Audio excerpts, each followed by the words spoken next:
Olá, pessoal, tudo bem?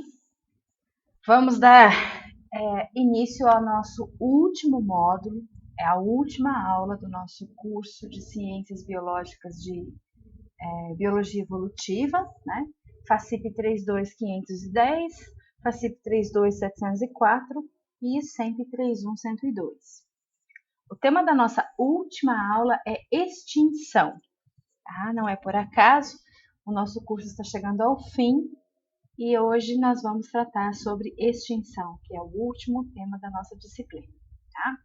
Extinção se refere ao fim de uma espécie e é um processo evolutivo super importante e apresenta um registro muito bem representado pelos fósseis.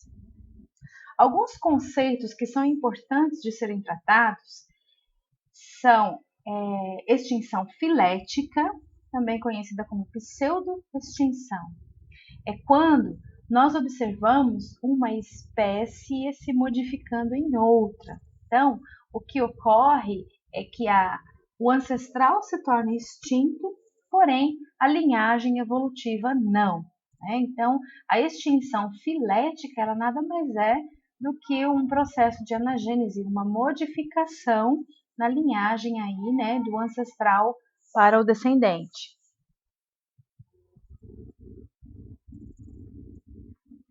Um outro conceito que é interessante da gente notar, que também apresenta muita representatividade no registro fóssil, é aquilo que nós chamamos de extinção em massa. Tá? Extinção em massa é quando nós temos uma grande quantidade de grupos, de táxons, sendo perdidas, né, desaparecendo, num determinado intervalo de tempo. Então, num curto intervalo de tempo. Considera-se por convenção que uma extinção ela é considerada em massa quando nós temos a seguinte taxa, cerca de 8 famílias no intervalo de 1 milhão de anos. Tá? Então, não é o tempo todo que a gente vai ter extinção em massa, mas o tempo todo nós observamos extinções de fundo. São aquelas extinções que ocorrem durante o dia a dia, né? É uma taxa de extinção baixa, porém ela reflete um processo contínuo. Ao mesmo tempo que nós temos especiação acontecendo o tempo todo, nós temos também extinções acontecendo o tempo todo, tá? De uma maneira equilibrada. Se a gente for considerar quais são as causas, né, das possíveis extinções, nós temos tantas causas de origem biológicas quanto causas de origens físicas. Tá? As causas de origem biológicas têm a ver com as interações ecológicas, competição, né, aquilo que ocorre entre os organismos. Tá? Populações pequenas, distribuição geográfica restrita, tudo isso favorece o processo de extinção quando a gente fala de extinções a partir de causas biológicas, além de doenças também. Agora, quando nós observamos fenômenos mais globais, com explicações mais globais, aí nós estaríamos diante de causas físicas, né? Aquelas que são ocasionadas dentro do nosso planeta, seria vulcanismo, mudança no nível do mar, né? Aumento do nível do mar, recuo do nível do mar, mudanças climáticas como aquecimento global, resfriamento global, mudanças na paleogeografia, ou seja, mudança dos próprios continentes, né? Continentes que por vezes estão ao sul, por hora podem passar a estar ao norte. Então, todas essas mudanças que ocorrem no nosso planeta, elas são causas físicas, porque são processos, fenômenos físicos, né, do próprio planeta, e eles podem representar podem ocasionar um processo de extinção. Temos também a estagnação das águas oceânicas e a anoxia, ou seja, a baixa, né, ou a ausência do oxigênio dissolvido na água. Obviamente que se não tem oxigênio dissolvido na água, isso vai acabar interferindo e muito na vida, né, dependente dessa água aí dos mares, rios, oceanos, enfim. Pode acontecer também de nós termos efeitos de bólidos, né, vindos de fora do nosso planeta. Então, que seriam os ataques ou as colisões de meteoros, né? E esses efeitos de meteoros ou bólidos, eles promovem o mesmo processo parecido, né? Muito semelhante com aquilo que ocorre durante o vulcanismo. Então, as etapas são similares. Então, a partir da colisão, a gente vai ter o surgimento de uma da escuridão por conta de uma grande nuvem de partículas, né, por conta da colisão. Nós vamos ter uma ruptura das rochas e uma grande nuvem de partículas. Esse material particulado fica na atmosfera e interrompe a passagem dos raios solares e, portanto, interrompe a fotossíntese. Tá? Um próximo passo nessa sequência de eventos seria o resfriamento, né, acompanhado da escuridão. E aí, do mesmo modo que não entra os novos raios solares, também não saem. Nós teríamos, portanto, um efeito estufa seguindo da escuridão, né? Alguns anos ou milhares de anos, e também podemos observar a chuva ácida. Todos esses fatores são fatores que vão promover momentos de extinção. Se formos olhar ao longo de todo o Fanerozoico, que é os últimos 550 milhões de anos em que nós observamos a evolução da vida multicelular mais complexa, a gente vai observar na curva de diversidade que nós temos momentos de crise da diversidade. Tá? Essas setas vermelhas indicam alguns momentos de crise da diversidade. Se a gente for olhar na última seta, né, mais próxima entre o Cretáceo e o Terciário, né, entre o 0 e os 100 milhões de anos, a gente tem cerca de 60 a 70% das espécies marinhas sendo extintas. Essa é a extinção famosa, porque ela é a extinção que extinguiu os dinossauros. Então, ela é bastante famosa. Mas notem que ela não é a mais cruel de todas as extinções, né? A extinção que mais dizimou as espécies no planeta foi exatamente a extinção do Permiano para o Triássico, da passagem aí do Permiano para o Triássico, em que 96% de todas as espécies foram extintas, tá? Vou falar um pouquinho mais sobre essas duas e aí depois a gente vai trabalhar a questão das consequências da extinção. Bom, durante o Permiano, portanto, nós tivemos um momento em que a vida esteve por um fio. 96% de tudo foi extinto ao longo do Permiano. E o resto da história evolutiva, ao longo dos próximos anos ou dos anos a seguir, foram contados com esses 4% que ficaram e que sobreviveram ao processo de extinção. Por que tantas espécies se extinguiram no final do Permiano? Eu costumo dizer que tudo que podia dar errado, deu errado aí nessa passagem do Permiano para o Triássico. Foi uma combinação de vários fatores que culminaram com a extinção no Permiano. Então, aqui está, só para pontuar para vocês, essa é a passagem do Permo-Triássico, né? O Permiano é o final do Paleozoico e o Triássico é o início do Mesozoico. Afetou grupos de invertebrados, extinguindo 96% de todos os braquiópodes, também briozoários, também quinidários, bivalves, moluscos bivalves, né? 85% dos bivalves também foram extintos nesse processo. 90% de gêneros dos gastrópodes também se extinguiram nessa passagem. Amonoides, né, os amonídeos tão famosos, 97% dos amonídeos foram extintos. Tá? Os trilobitas, 100%, né, se extinguiram e não deixaram descendentes para as próximas gerações. Nos vertebrados, nós também observamos os dicynodontes, também foram completamente extintos. Esses fazem parte da origem dos mamíferos. Tá? E as causas das extinções é que, neste momento, nesta época, nós tivemos uma grande estagnação dos mares e, portanto, com a circulação oceânica parada, né, os mares ficaram parados e, com isso, todo o oxigênio que estava disponível na água foi consumido pelas, pelas formas que ali habitavam e não houve troca por novas correntes trazendo novo oxigênio. Então, isso gerou uma anoxia.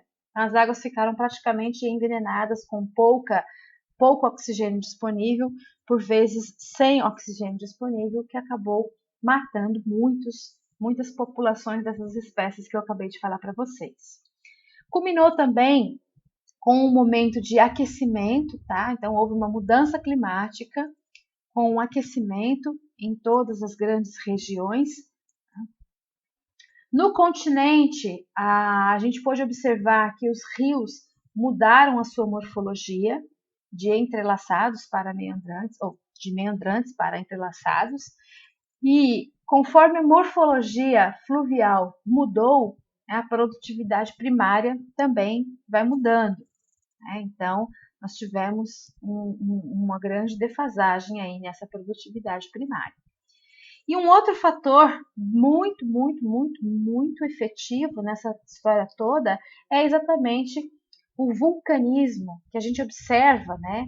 Que é o derramamento basáltico que aconteceu nas armadilhas siberianas, ou seja, a gente teve um intenso vulcanismo na região da Sibéria e que ejetou uma quantidade muito grande de material particulado na atmosfera e desencadeou aquele processo de rompimento da fotossíntese, escuridão, depois resfriamento, depois aquecimento, e aí todos esses fatores, é por isso que a gente costuma dizer, todos esses fatores combinados, né? Por isso que a gente diz que tudo que podia dar errado, deu errado, tá? Então teve mudança no nível do mar, muito dióxido de carbono na atmosfera, tá? Muita anoxia, armadilhas siberianas, mais vulcanismos, e aí a gente observa os efeitos combinados da extinção do Permiano. Mas a vida continuou, né? Após o Permiano, nós tivemos todo o Mesozoico e também da passagem do Cretáceo para o Terciário, ou seja, a passagem do Mesozoico para o Cenozoico também é marcado por uma grande extinção em massa, essa mais conhecida, mais familiar de todos nós, por conta dos dinossauros, né? Essa é a extinção que dizimou grande parte dos dinossauros. Digo grande parte porque tem um grupo que ainda voa aos céus aí do Cenozoico nos dias atuais, né? Que é o grupo das aves. Bem, o que aconteceu aqui foi um pouco diferente, porque é um fator isolado, mas foi um fator isolado, porém muito intenso, né? Aqui nós tivemos um grande impacto na península de Yucatán, que está pontuada ali naquele pontinho vermelho, e este impacto ejetou muita matéria, essa é a cratera resultante do impacto, tá? Resultou na ejeção de um material particulado muito grande na atmosfera.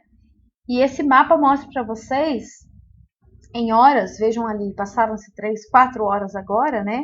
A partir do impacto, a projeção, né, da poeira resultante em termos globais por conta da circulação atmosférica. Então, o impacto foi na península de Yucatán, no México, porém, cerca de horas depois, já estava toda a poeira distribuída globalmente por conta aí da circulação dos ventos, né, da circulação oceânica.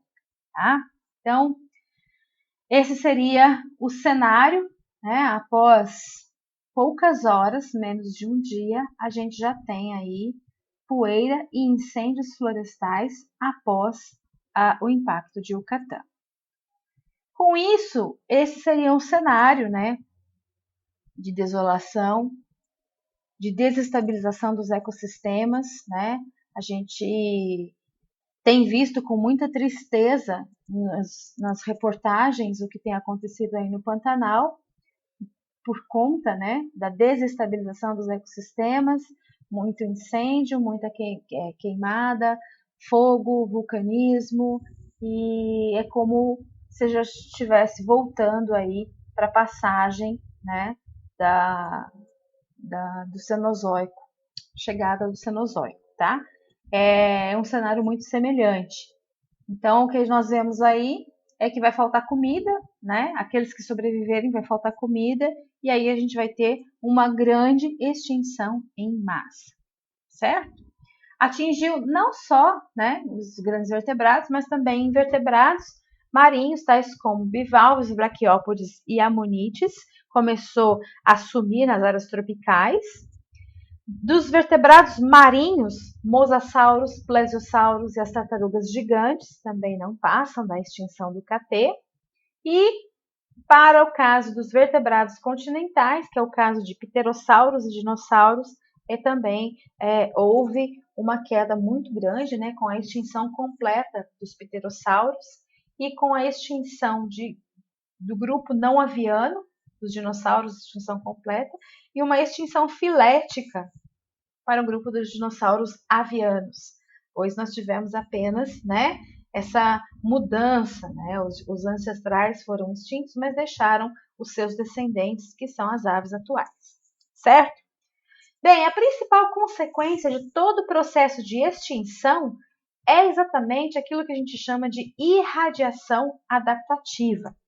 A irradiação adaptativa ela ocorre quando nós temos diferenciação ecológica de uma linhagem evolutiva, ou seja, uma linhagem evolutiva que permaneceu, né, que sobreviveu ao processo de extinção, agora ela vê várias oportunidades de ocupação no ambiente, porque muitos nichos se tornam vagos por conta dos grupos que foram extintos. Então, a irradiação adaptativa é um processo evolutivo que vai se beneficiar desse momento, né? Então, a linhagem evolutiva que sobrevive tem uma plasticidade, né, para se diferenciar, e esse é o momento da experimentação evolutiva, e nós observaremos várias novas formas a partir de uma mesma linhagem, ocupando nichos que antes estavam ocupados e que agora estão extintos, certo?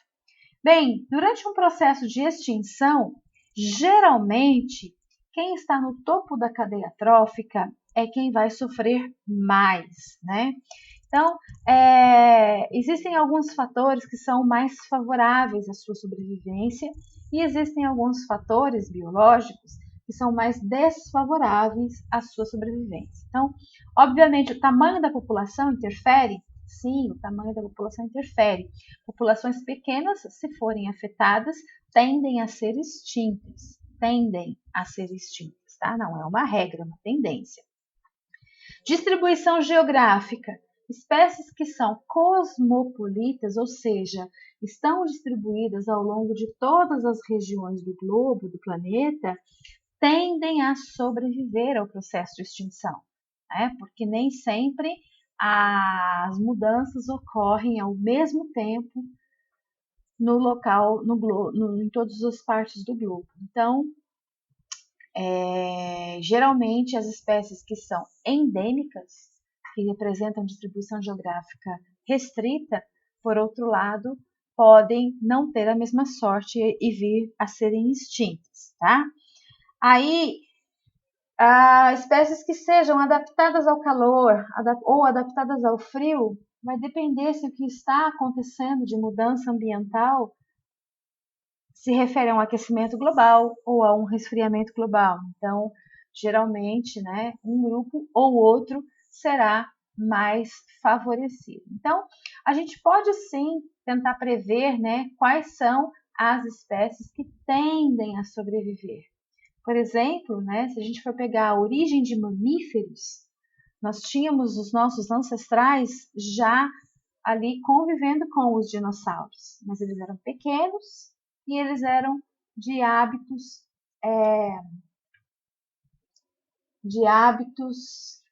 de refúgios, né? Então eles se escondiam muito bem. E ser pequeno nessa hora pode ser vantajoso, porque o seu requisito, né, nutricional não é tão grande. Então você pode sobreviver com pouca quantidade de energia, enquanto que os grandes pterossauros, mosasauros e dinossauros precisavam de muita energia, tanto para sobreviver quanto para reproduzir, ok? Então, essas são algumas reflexões, né, das consequências da extinção, pensando sempre pelo lado benéfico e vendo a extinção como um processo natural, tá? Que já aconteceu várias e várias vezes, mas o cenário que nós vivemos atualmente, nós temos aí o homem, a ação do homem como um grande vulcanismo, né? A quantidade de CO2 que está sendo ejetada na atmosfera chega a ser tão grande quanto foi no Permiano. Então, é preocupante, obviamente que é. Tá certo? Então, até uma próxima oportunidade e espero que vocês tenham aproveitado todo o curso de Biologia Evolutiva.